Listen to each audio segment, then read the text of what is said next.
You'll be all right now. I know it's worked.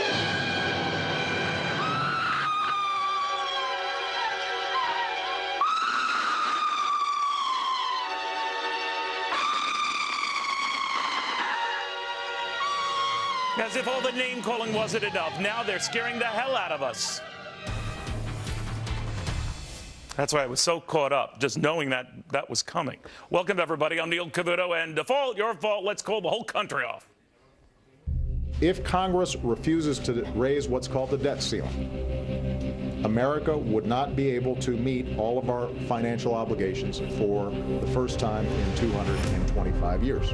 Never before in our history have we failed to pay our bills. But in 9 days, that possibility reaches our doorstep.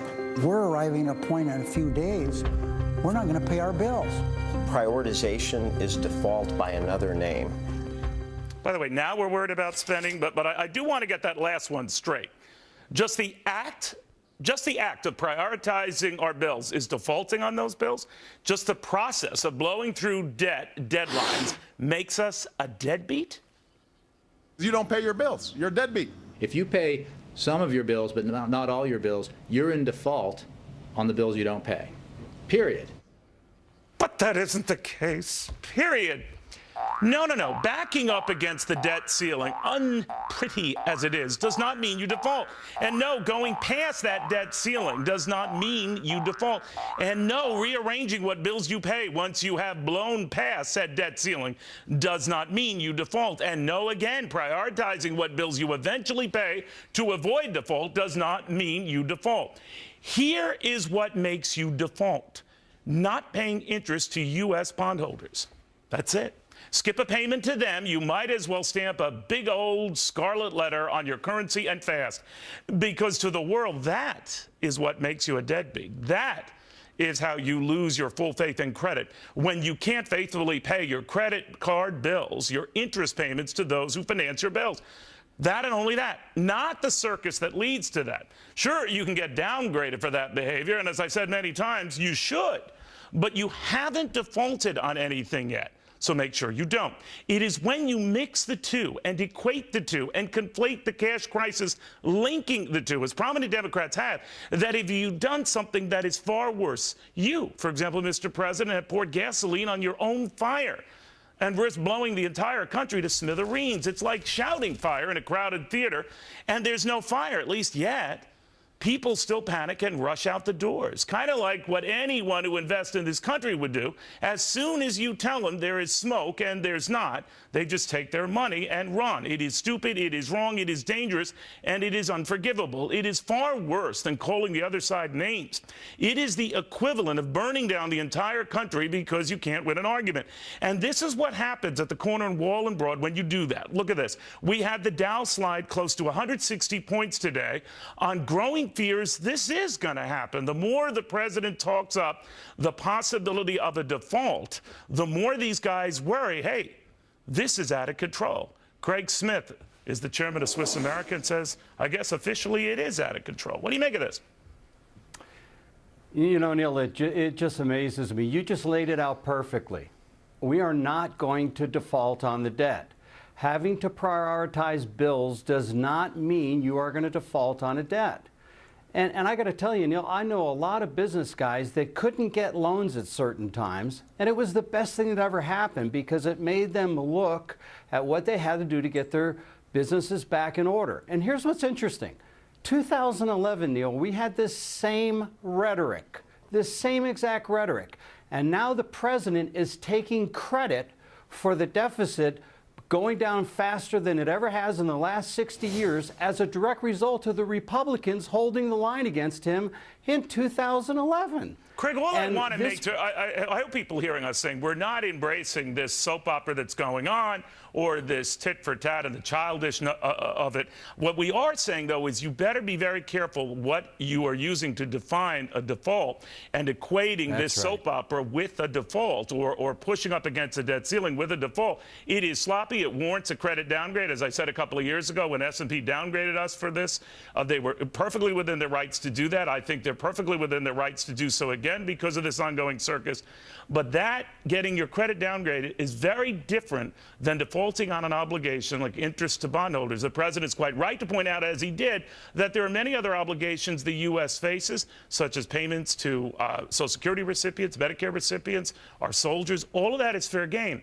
All I'm saying is the technical definition of a default is when you don't make good on those interest payments. Then it's Katie bar the door. And equating the two, conflating the two, risks making a larger fire out of one where there's even no smoke yet. You're absolutely right. And think about it. Ray McDaniels from S&P came out and literally said the same thing today, Neil. He basically said, look, the American people have been through this before. It's time to be calm. And yet the president, as you said, throws fuel on the fire. He uses words like hostage, extortion, extremists, radical. He's talking about an economy that would be thrown off the cliff. It's not going to happen, Neil. And what we need to do is exactly what we're doing. We are finally, for the first time, not playing politics when it comes to spending money in Washington, D.C. And I watched the whole president's speech. Neil, I wanted to grab that television set like the guy in that movie Network and throw it out the window because Mr. Obama is, how can I say this politely? He's not telling the truth, Neil. Well, I think what you risk when you're, any of these leaders, the Democrat or Republican, when you have this kind of power, you risk throwing gasoline on something you probably don't want to throw gasoline on. And I think when Gene Sperling, a key economic advisor, equates earlier in the day this idea of prioritizing your expenses, just that act is the equivalent of a default. I think that was the gist of what he said. You are really scaring the markets here, and you're scaring impressionable people into thinking, well, if push comes to shove, if we're at that point, we are in default. It is not pretty, it's not right, but you are telling the markets that is the case, and the markets are interpreting from that you are throwing your hands up and saying, default, here we come. Yeah, and look at what Jack Lew did over the weekend, the same exact thing. This president should be out calming the markets. He should be reassuring the markets. He should be explaining we are not going to default on the debt. We may have to reprioritize things, just like your opening said, but we are not going to default on our debt. And this is the first time I can think of in my 59 years I've been on Earth, Neil, that I've ever seen a president try and stir the pot, throw gas on the fire, as you put it, versus trying to put the fire out and allay everybody's fears. We're the biggest, strongest, greatest economy in the world, and we're going to get through this just like we have every other time.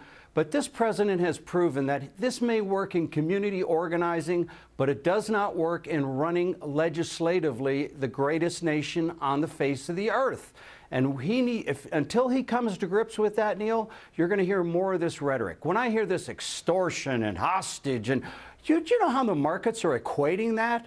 They're looking at this president and saying, my gosh, I've never heard anything like this in the history of this country. Well, I think it is sending a signal to them that right now a crisis they thought would pass maybe won't pass, or at least both sides are so entrenched it's going to be hard to pass anytime soon. And they're also equating that if it does pass, it is the equivalent of a default happening right now, which, of course, even the markets know is not the case, but that is sending the impression to those who invest in our debt that it is, and that's when it starts getting creepy.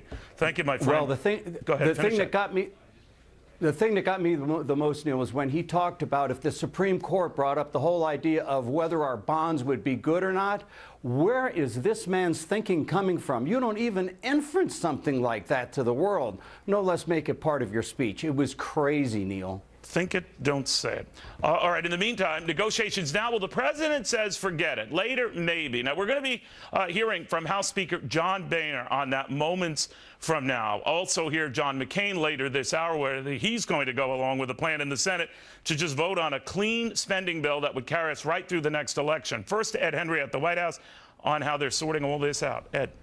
Well, Neil, I think the president directly answered your last guest, Craig, there when he was saying there are some people suggesting default's not a big deal, and in the president's words, want to take it out for a spin, try it out. He said this is not something to try out. It's something that could wreck the economy. That debate obviously still raging. But the bottom line is I think the president had a bit of a contradictory message. On one hand, he was opening the door for talks with Republicans in finding some way out here of this budget mess. But by the same token, he continued to blast them, accused Republicans of being hostage takers and the like, things that are not exactly going to want Republican leaders to run to the negotiating table. And that's why it'll be interesting to see what Speaker Boehner says in a few moments. But the president did, this is a significant part, I think, for the first time say he'd be willing to accept a shorter term extension, a few months, maybe even, he said, a few weeks of reopening the government and extending the debt ceiling in exchange for Republicans sitting down, and then he would talk about health care changes. He'd talk about broader budget changes